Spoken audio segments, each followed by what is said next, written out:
चमत्कार को नमस्कार। जी हाँ दोस्तों, ये बात बिल्कुल सच है कि पूरी दुनिया चमत्कार को ही नमस्कार करती है।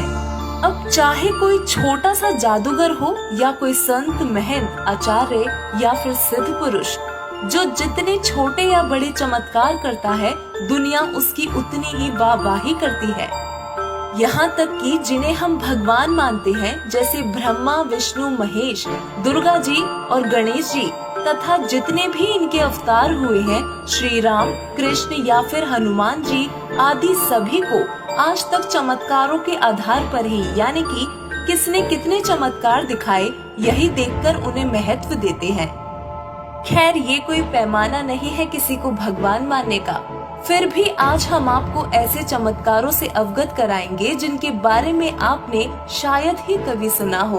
आज हम ब्रह्मा, विष्णु, महेश, दुर्गा जी, ब्रह्म या परब्रह्म के बारे में नहीं, बल्कि पूर्ण ब्रह्म, सर्व सृष्टि रचनहार कबीर परमेश्वर जी के चमत्कारों से आपको अवगत करवाएंगे तथा सिद्ध करेंगे कि वास्तव में परमेश्वर की जिस महिमा का गुणगान वेद शास्त्रों में किया गया है, वो चमत्कार किसी और ने नहीं बल्कि स्वयं कबीर परमेश्वर जी ने किए हैं। जी हाँ, हम उन्हीं काशी वाले कबीर जी की बात कर रहे हैं, जिनके दोहे हम बचपन से ही सुनते आए हैं और जिन्हें आज तक सिर्फ हम एक कवि, संत और समाज सुधारक के रूप में ही देखते हैं।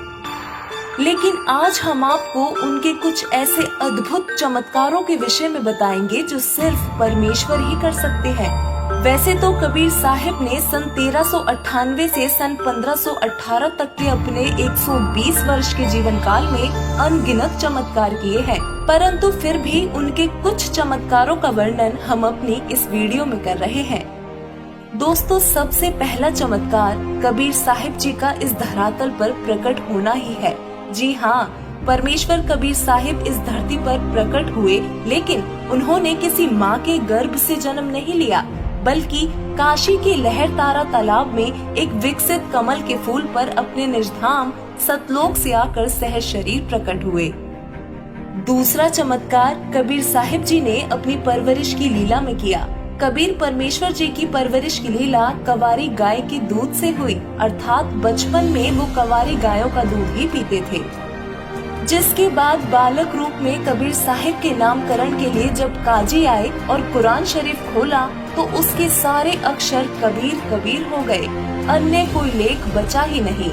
इस तरह कबीर साहिब जी ने अपना नामकरण कबीर स्वयं ही किया।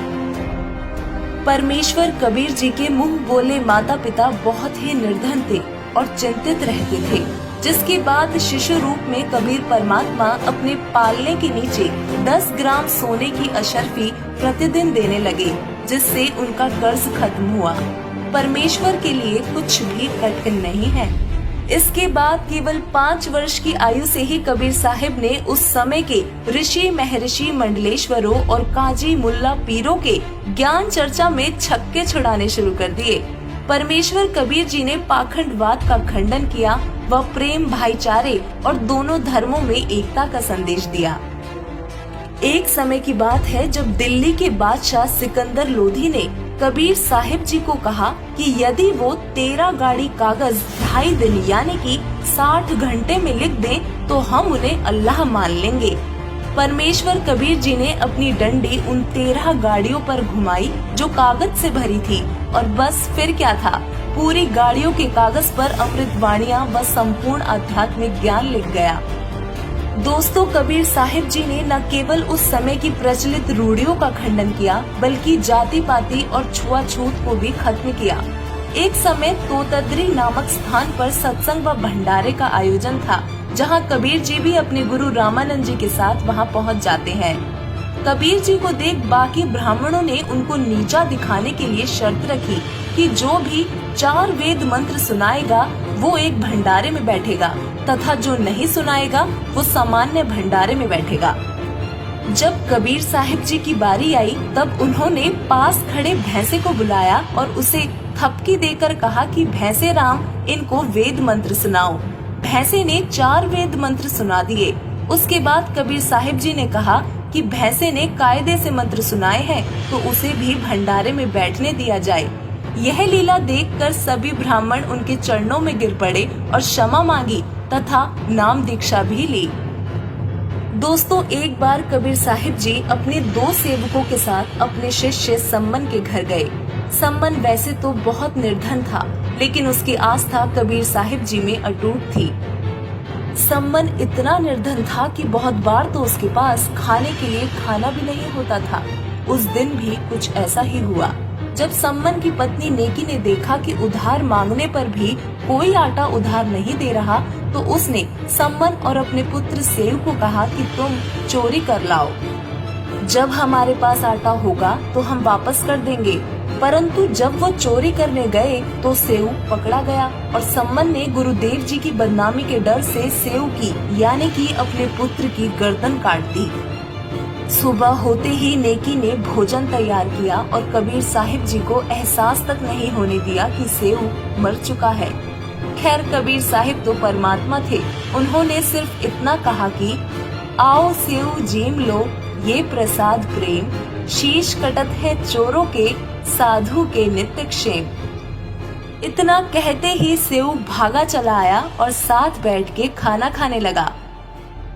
मुस्लिम धर्म के लोग जीव हिंसा बहुत करते थे और कबीर साहिब इसे अल्लाह के संविधान के विरुद्ध बताते थे तथा इसका विरोध करते थे।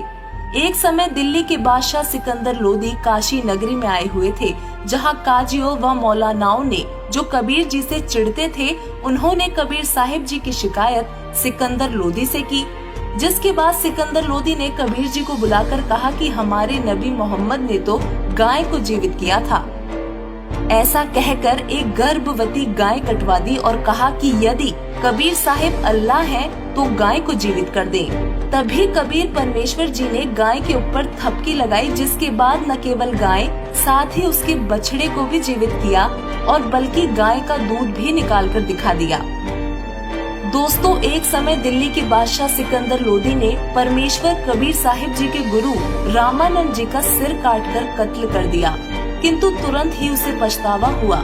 कबीर परमात्मा की शक्ति से सभी परिचित थे, सो वो दुखी होकर एवं डरकर कबीर साहिब के चरणों में गिर गया और रोने लगा। कबीर साहिब जी ने कुछ नहीं कहा और भीतर जाकर रामानंद जी से कहा कि उठो गुरुदेव, आरती का समय हो रहा है।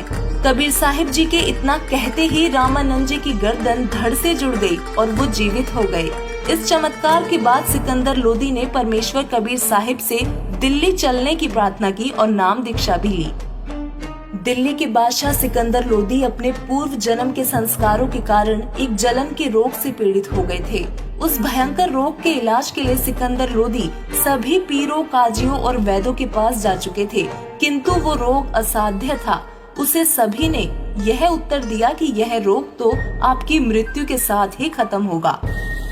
तब सिकंदर लोदी थक हार कर राजा बीर सिंह बघेल के कहने पर कबीर साहिब के पास गया और कबीर साहिब ने अपने आशीर्वाद मात्र से सिकंदर लोदी का रोग ठीक कर दिया था। दिल्ली के बादशाह सिकंदर लोदी के पीर शेख तकी कबीर साहिब से बहुत ईर्ष्या करते थे। उन्होंने कहा कि मैं कबीर साहिब को तब अल्लाह मानूंगा जब मेरे सामने मुर्दे को जीवित कर देंगे। तभी उसी समय नदी में एक लड़के का शव तैरता दिखाई देता है, जिसे कबीर साहिब जी वहां उपस्थित हजारों लोगों के सामने उसको जीवित कर देते हैं।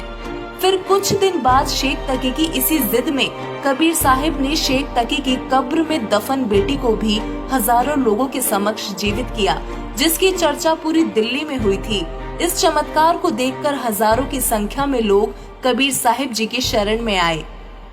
दोस्तों, दिल्ली के बादशाह सिकंदर लोदी के धार्मिक पीर शेख तकी परमेश्वर कबीर साहिब जी से बहुत ही ज्यादा ईर्ष्या करते थे, जिस वजह से उसने भोली भाली जनता को बरगलाकर परमेश्वर कबीर जी को 52 बार मारने की कोशिश की, लेकिन कबीर जी का बाल भी बांका न कर सके।